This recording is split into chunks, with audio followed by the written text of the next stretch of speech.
So let's begin reading the section, The Battle with Grendel's Mother, and then we will be filling out our fill in the blanks here.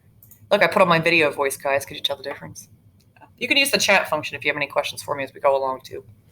All right, let's begin. The Battle with Grendel's Mother. Then Edgethow's brave son spoke. Remember, Hrothgar, O knowing king, now, when my danger is near, the warm words we uttered. And if your enemy should end my life, then be, O generous prince, forever the father and protector of all whom I leave behind me. Here in your hands, my beloved comrades left with no leader, their leader dead. And the precious gifts you gave me, my friend, send them to Hygelac, that's his king back in Gateland. May he see in their golden brightness the gate's great lord gazing at your treasure, that here in Denmark I found a noble protector, a giver of rings whose rewards I won and briefly relished. And you, Unferth, let my famous old sword stay in your hands. I shall shape glory with Hrunting, or death shall hurry me from this earth. Okay, some of these things I have to give you a little background on. All right, let's see how we could do it. And I will give you extra credit on today's thing if you will share an answer or two with me. There'll be enough opportunity if you feel like somebody beat you to a first round. All right, before Beowulf leaves, and you can have this tab open right now, just be listening to me with your worksheet. He asks Hrothgar to be the leader of his men in the event that he blanks in this battle. Someone feel like they could fill that in with a word that makes sense to identify a key detail? Rocco. Yeah, he dies. Okay. Good. All right. So, Rocco, I got you down for that one. Again, I'm trying to keep an eye on my screen over here because I can see who unmutes themselves. I got you all on a big grid. All right. Beowulf asks Hrothgar to send the blank that Hrothgar had given him as a reward to this person. Hrothgar has given Beowulf something as a reward for killing Grendel. It wasn't the sword. It was just in general, a general term for the type of reward a king would give to a warrior for what he's done. Can anybody try to fill in a key detail with that one? That one's a little tougher, maybe. Let me go back here to my, starting in line 457. This part right here, gifts of golden brightness. What could be another word for some gifts of golden brightness? Austin? Money? It's treasure. Yep. They didn't have actual tangible money, but it was gold. It was the form of treasure, and that was very big in this culture at that time. Good. All right. You could put treasure / reward. Either one of those words will work. I wouldn't put tangible money because they didn't have a currency per se at that time. That was like a standardized thing, like we have dollar bills and coins. But all right. And he had asked that Hrothgar would take that treasure if Beowulf dies, like Rocco told us, that Hrothgar would take the treasure he'd given Beowulf and give it to this person who was Beowulf's king and leader back in Gateland. What's that dude's name? It's another H name. Who can help me out besides Rocco and Austin? Hygelac. You got it, Jaren. I saw you unmute yourself first. Hygelac. Yes, sir. All right. Good. Okay. Now this part here's a little funky. Go back to the text because it mentions things that our excerpt has not included. And I'm circling here where we're going to get our next two blanks. I'm going to read it again. It's line 463 to 466. He says, and you, Unferth, let my famous old sword stay in your hands. I shall shape glory with Hrunting, or death will hurry me from this earth. Okay. Side note, footnote at the bottom. Unferth is this Danish warrior in a section that our anthology skipped that had questioned Beowulf's bravery before the battle with Grendel. Actually, remember when Beowulf was boasting that he drove 5 giants from chains into chains and he fought with sea monsters? One part our textbook leaves out is this guy Unferth, who kind of gets offended that big bad Beowulf comes in the scene of the day when Unferth has been able to help his own king with Grendel. And he's like, yo, that's not the whole story. I heard about a story where you did all this other stuff and actually didn't do a great job. I guess they have made friends.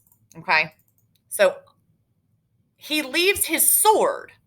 The sword's name, guys, in this case, is this other H name, Hrunting. And if you're like, Miss Gerst, why do they name their sword? I don't know. Do any of you I don't know. You're probably not going to volunteer this in this setting, but if we were in class, you might have Does anybody have like a name for their car? Like something that's special to you, you name? My husband's truck in college was this red Tacoma he called Lucy. Do y'all, I'm just curious. Does anybody have a name for their car? I think that'd be really funny if you shared that with me now. Can you say the name of the sword again? Yeah, I just put it up on the screen, but I'll spell it. It's capital H, lowercase RUNTING. And I know it's a sword because it says, "Let my famous old sword stay in your hands. I shall shape glory with grunting, that sword, or death will hurry me from this earth." Okay. Does anybody have a name for their car or something like that? No, we're not there yet, comfort-wise, in this big group of people. Okay.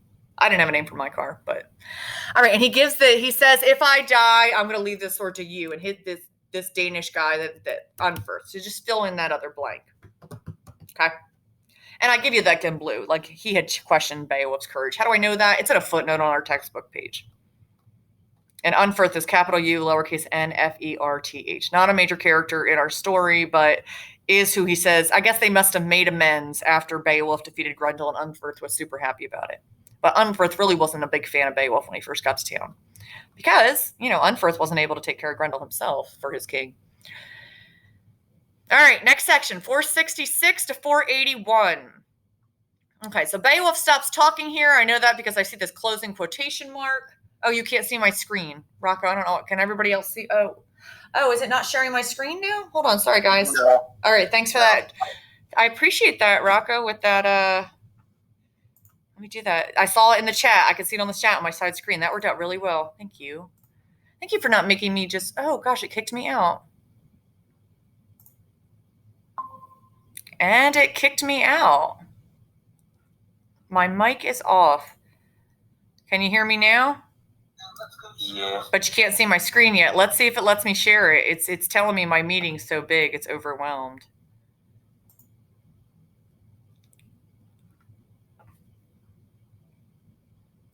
Yeah, no?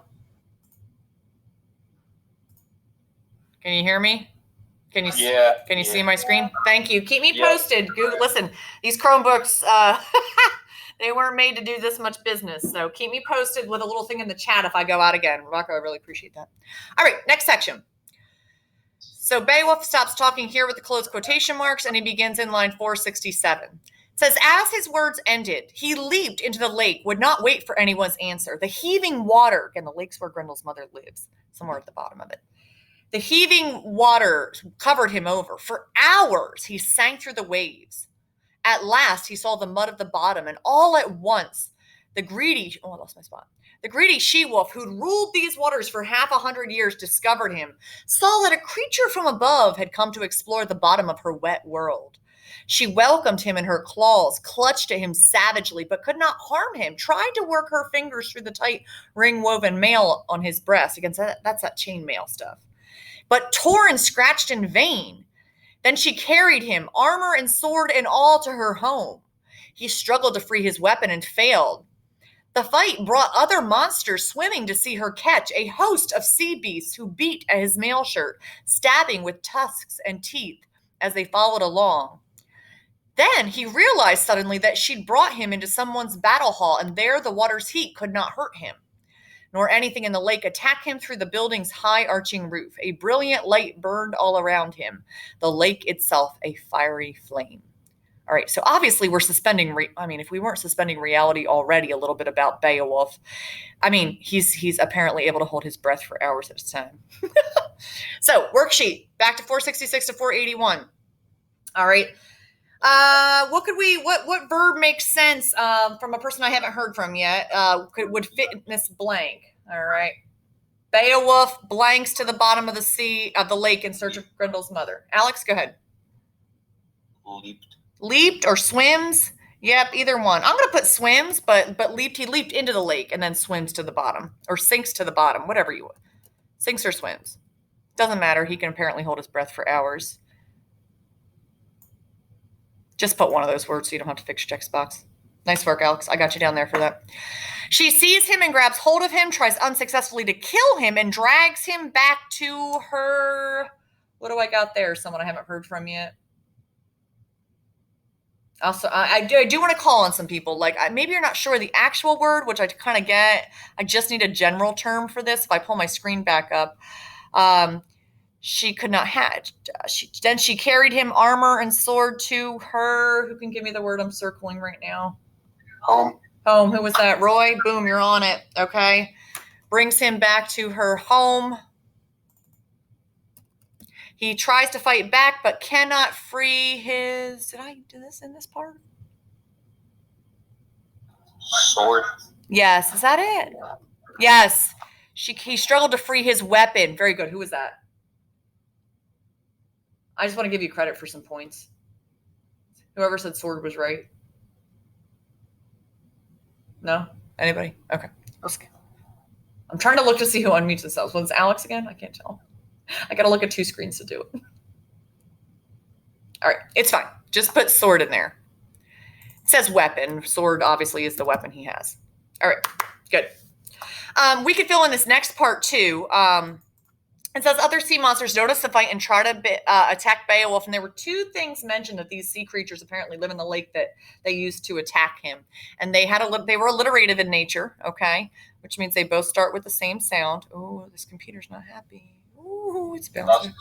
Yeah, who's that talking to me right now? Me. Matt. Okay, yep. Tusks and teeth. Sorry, I lost my spot. Tusks and teeth. Thanks, Matt. Gotcha. So let's fill that in there. Tusks and teeth. Perfect. Okay. Once you got that, you're going to click on that second slide. I know the Google slide worksheets are super annoying. It's just really easy for me to get it there. Did I miss a spot here? What happened here? Let me see some real quick. Beowulf realizes that she has brought him to an underwater battle. And the word that's going to go in here is, I'll just fill it in, hall. And there the water's heat cannot harm him. All right. Obviously, this is very supernatural here. So you're wondering, like, did monsters really exist in the Anglo-Saxon period? I'm going to talk tomorrow about how I think they're probably symbolic of evil or the forces that they don't understand in the world. But that's an interpretation. Arguably, is a human able to hold his breath for hours and get dragged to an underwater battle hall in the bottom of a lake either? Probably not. Okay. All right. If you need more time or anybody needs to say, hold up, just send me a note in the chat real quick, okay? And I'll see it pop up on my other screen. But I'm going to go ahead to 491 to 514 right now. I'm trying to get as much done as possible today. I guess it's like 490. Yeah, it's the second part of 491. Yeah, okay. So I'm picking it up where it says, then he saw. Then he saw the mighty water witch and swung his sword, his ring-marked blade, straight at her head. The iron sang its fierce song, sang Beowulf's strength. But her guests discovered that no sword could slice her evil skin, that Hrunting, again, name of the sword, could not hurt her. It was useless now when he needed it. They wrestled. She ripped and tore and clawed at him, bit holes in his helmet, and that too failed him. For the first time in years of being worn to war, it would earn no glory. It was the last time anyone would wear it. But Beowulf longed only for fame. We'll talk about that pursuit of fame tomorrow. Leaped back into battle. He tossed his sword aside, angry. The steel-edged blade lay where he dropped it. If weapons were useless, he'd use his hands, the strength of his fingers. So fame comes to the men who mean to win it and care about nothing else. He raised his arms and seized her by the shoulder. Anger doubled his strength. He threw her to the floor. She fell, Grendel's fierce mother, and the gate's proud prince was ready to leap on her. But she rose at once and repaid him with her clutching claws, wildly tearing at him. He was weary, that best and strongest of soldiers. His feet stumbled, and in an instant she had him down, held helpless. Squatting with her weight on his stomach, she drew a dagger that had been brown with dried blood. I guess she's killed things before with it. And prepared to avenge her only son. But he stretched on his back, and her stabbing blade was blunted by the woven mail shirt he wore on his chest. The hammered links held. The point could not touch him. He'd traveled to the bottom of the earth, Edgethow's son. Again, that's Beowulf. It's Kenning for Beowulf. And he'd have traveled to the bottom of the earth, Edgethow's son, and died there if that shining woven metal had not helped. And holy God, who sent him victory, gave judgment for truth and right, ruler of the heavens. Once Beowulf was back on his feet and fighting. It's kind of an exciting story. Okay. All right, who could help me out next that I haven't heard from yet for a quick 2 points extra on this assignment? Beowulf attacks with his, again, what's named fronting again? It's the weapon he's using. Somebody help me out without me calling on folks. Sword. His sword. That was Jaden. Okay, nice. Okay, so with his sword fronting, but it could not harm her. She bites holes in this piece of his armor. Next up, somebody go for it. Alexandra, go ahead. Helmet? Yeah, you got it, girl. Nice. In his helmet. All right. He throws down his sword, grabs her with his bare blank, and throws her to the ground. Who's got that one for me? Hands. All right, Alex again. All right. I'm going to try to get other people in there, but I'll give you the double points this time. That'll be helpful. Okay. Beowulf got bare hands? How's he grab people? Not B-E-A-R, B-A-R-E. That's the difference. You ever hear like your bare hands? Like just not B-E-A-R. Although if you read the background about remember that you had the picture of the guy who translated the story, that older gentleman that I laughed and said if there was ever a guy that was a translator of Anglo-Saxon literature, my guess is he would look like Burton Raffel does, who's the dude. He had said the Beowulf, the translation of his name is Beo Wolf, like Beowulf. So that's kind of like a bear. I don't know. All right. We could do the next section too. Beowulf grows weary and she pounces up and holds him down. She takes out a bloody, this is her weapon. It had dried blood on it. Someone who hasn't chimed in yet. Dagger. All right, that's Connor. Bloody dagger, nice. All right. And to stab him, but his chainmail stops the blade. All right, you guys are doing good. We're almost done this section. Okay, we've got 10 minutes, so maybe we won't get as far as I wanted. I was ambitious. I'm always ambitious. That's a good way of saying terrible at time management, isn't it? She's ambitious. Okay. All right, I'm going to pick it up at the, I'm in line 530. Okay, at this point in the story. Imagine how exciting this would be to sit and listen to, especially if you were a warrior. You're like, you know, the traveling storytellers in the mead hall, like the people that would be listening to the Beowulf, like the story about Beowulf. Like, it would be so exciting. I'm trying to make it exciting. I don't know if it could be exciting at 9 o'clock on a Monday morning with virtual learning, but whatever. Okay, line 530.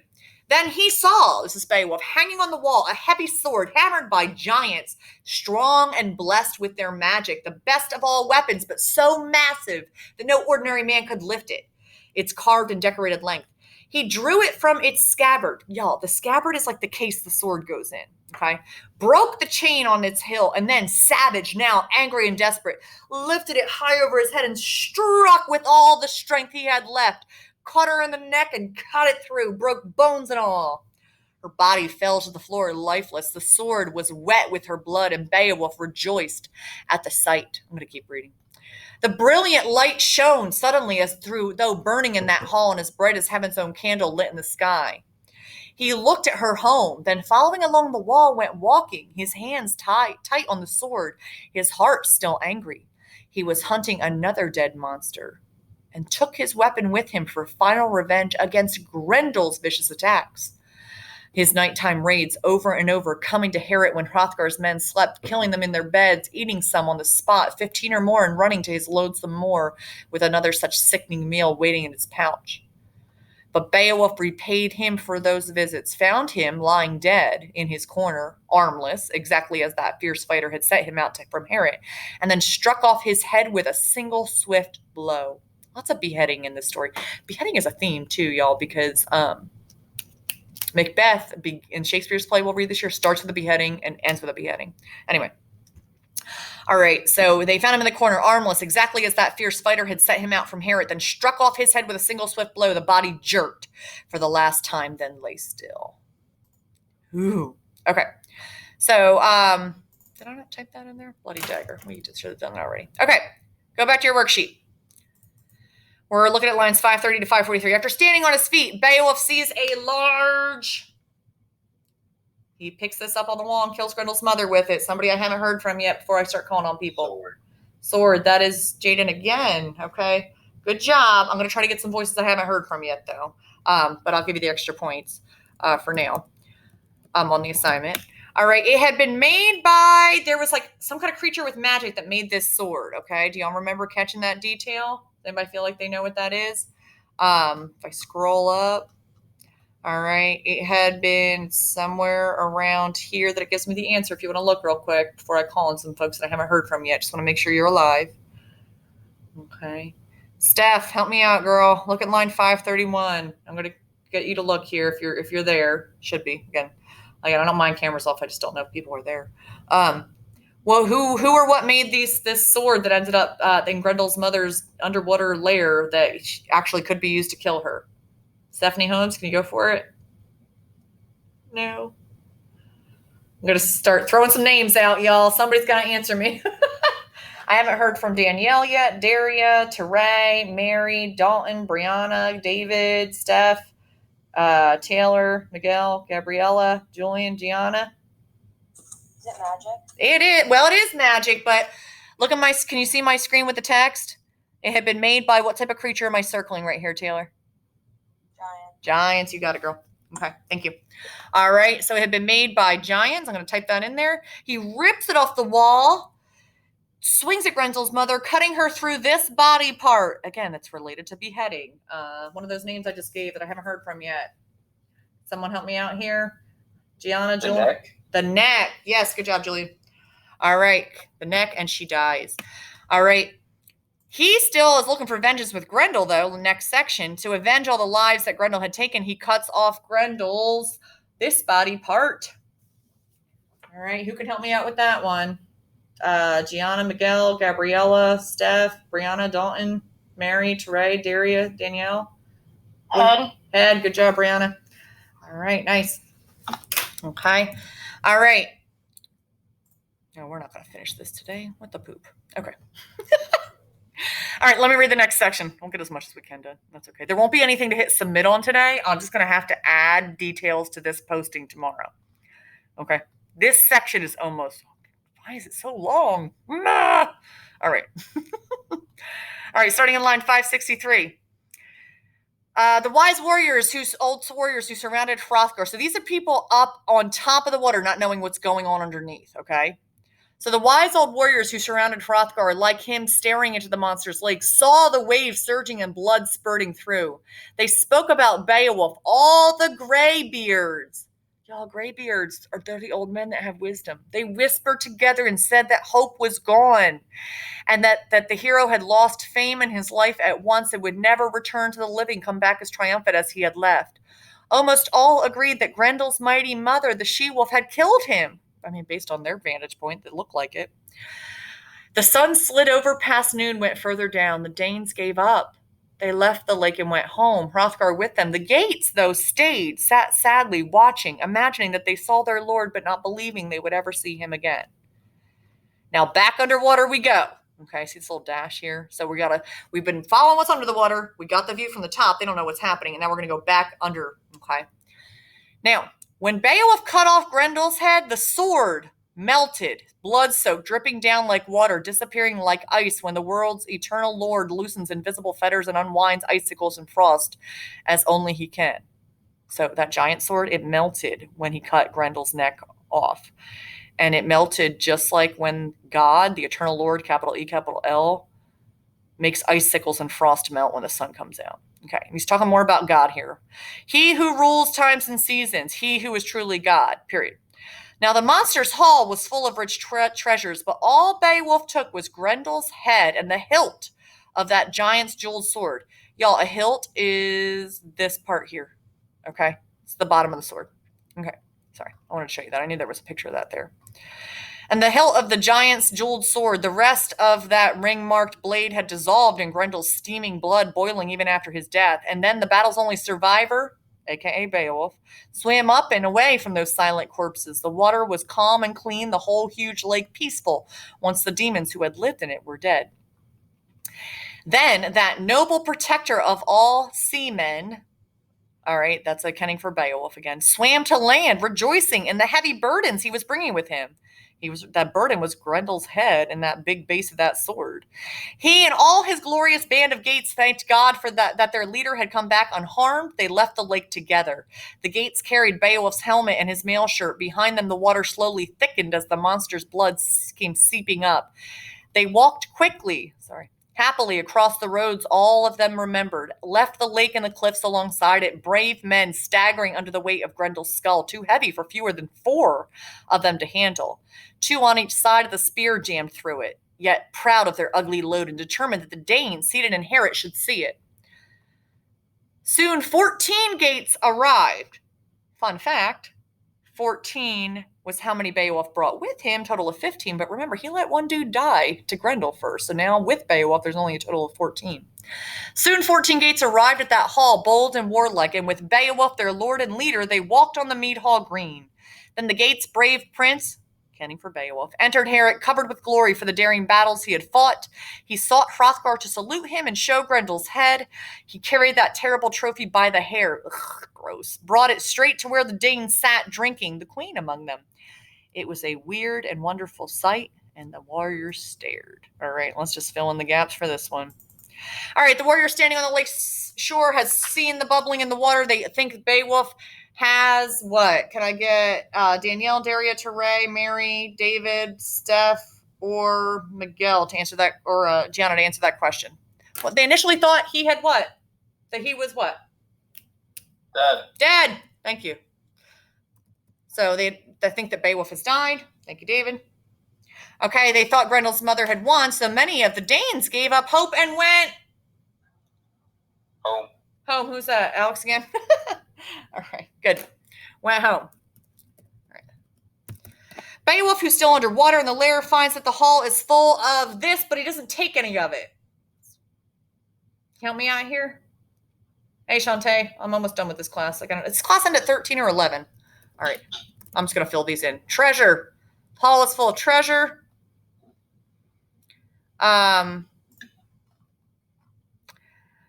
He only takes Grendel's head and the handle or hilt of the sword, which had melted in Grendel's mother. He swam to the top of the lake, which is now calm. When he reaches the surface, his men thank God. He returns to Hrothgar with the head, and all is done. Guys, all right. I'm going to change the language to say Monday the 26th - Tuesday the 27th, because this assignment's not done. Okay? Good. I don't want to give you homework. So don't hit turn in yet. I'm going to change it to apply to tomorrow as well. And you guys, I didn't get as much done as I wanted to. Surprise. But I'll see you tomorrow, and we'll wrap it up. And I hopefully will get it done. I don't know. You guys are free to go to your next period class, though. Thank you so much for your participation today. So do we finish it for today? No. I'm going to finish with you guys tomorrow. So you do not have to finish it today. We are going to do it together tomorrow and finish up the reading. All of it, actually. Okay. Good questions, Alex. Nice job. I hear more from you here than I do in class. All right. You guys are going to go to your third period class right now. Hi, Shantae. Bye, Miss Gers. How are ya?